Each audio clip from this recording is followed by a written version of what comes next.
20h45 heure Alger. Vous êtes sur Al24 News. Madame, monsieur, bienvenue dans ce 24 heures Afrique. On entame cette édition avec cette tournée historique du président iranien Ibrahim Raïsouni en Afrique de l'Est.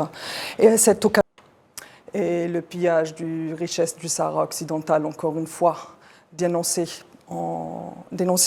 Donc, à Strasbourg, au Parlement européen, a été le théâtre d'un sit-in et de protestations contre la politique de pillage des ressources naturelles du Sahara occidental et l'inclusion des territoires sahraouis occupés dans la signature d'accords avec l'Union européenne et l'occupant marocain. L'action de protestation a été organisée par des eurodéputés de bords et de pays différents au sein même de l'hémicycle, dénonçant ces accords qu'ils considèrent comme illégaux. Ces accords sont entrés en vigueur le 18 juillet 2019 et la mobilisation à Strasbourg se poursuit pour empêcher leur extension.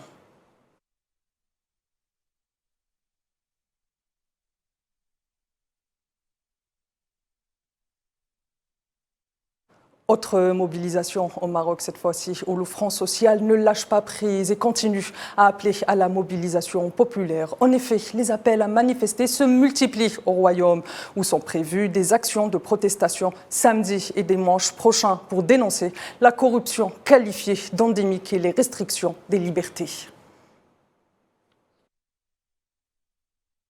Et dans un tout autre registre en Libye, dans le cadre de ces consultations politiques, le représentant spécial du secrétaire général des Nations Unies et le chef de la mission onusienne Abdoulaye Bathily s'est entretenu avec le président du Conseil national libyen, Mohamed El Menfi. La situation politique actuelle du pays a été naturellement au cœur des discussions entre El Menfi et Bathily.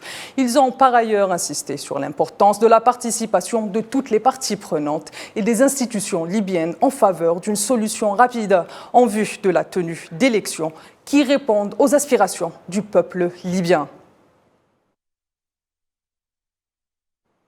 De son côté, le secrétaire général des Nations Unies, Antonio Guterres, a fermement condamné l'attaque des éléments armés contre une patrouille de la mission onusienne en République centrafricaine. Une attaque, comme vous le savez, survenue la matinée du 2 juillet dans le nord-est du pays, qui a entraîné la mort d'un casque bleu rwandais. Guterres a exprimé ses plus sincères condoléances à la famille du casque bleu, ainsi qu'au peuple et au gouvernement de la République du Rwanda, avant de réaffirmer la solidarité des Nations Unies avec le peuple et le gouvernement de la République centrafricaine. Et cette triste nouvelle qui nous arrive depuis le Soudan, où au moins 34 civils, parmi lesquels plusieurs enfants, ont trouvé la mort hier à Omdurman lors d'affrontements entre l'armée et les forces de soutien rapide. Le point de la situation avec Amin Touta. Presque 3 mois de conflit et toujours pas de perspective de paix au Soudan, à l'image du bombardement qui a ciblé un marché populaire à Omdurman dans l'ouest de la capitale Khartoum. Un bombardement qui a coûté la vie à 34 personnes, dont plusieurs enfants. Selon le ministère de la Santé soudanais, la majeure partie des victimes sont des commerçants du marché Melja et des propriétaires de véhicules de transport. Un drame de plus et une nouvelle escalade sur fond de rapprochement quasi impossible entre les deux belligérants, l'armée soudanaise et les forces de soutien rapide.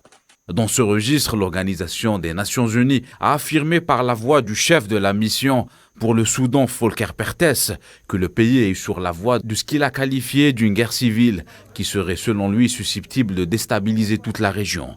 Le diplomate onusien juge vital de demander des comptes aux responsables de crimes dans ce conflit.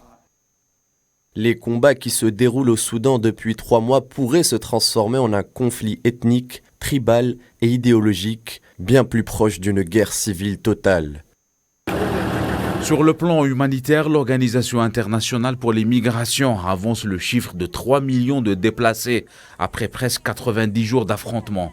Parmi eux, 730 000 déplacés externes dans les pays limitrophes, principalement le Tchad. Un nombre qui pourrait accroître au vu d'une situation politico-sécuritaire dans une impasse absolue depuis le 15 avril dernier.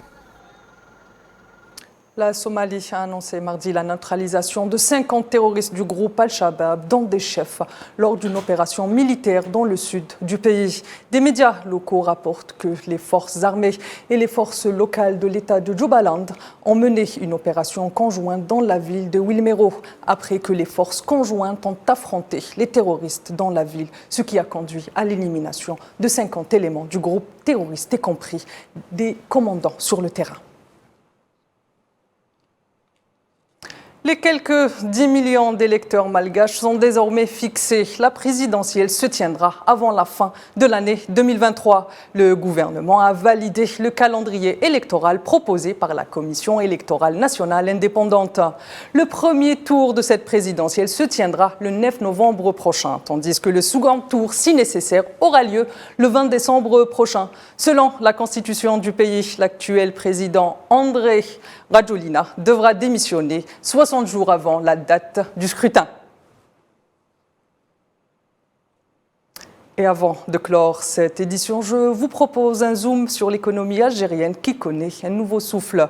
Depuis la fin de la crise Covid, grâce à la nouvelle stratégie axée sur la relance de l'investissement et les exportations hydrocarbures, de nouveaux objectifs ambitieux sont fixés et ce chiffre annoncé par le président algérien Abdelmadjid Tebboune, 13 milliards de dollars d'exportation hors hydrocarbures pour 2023.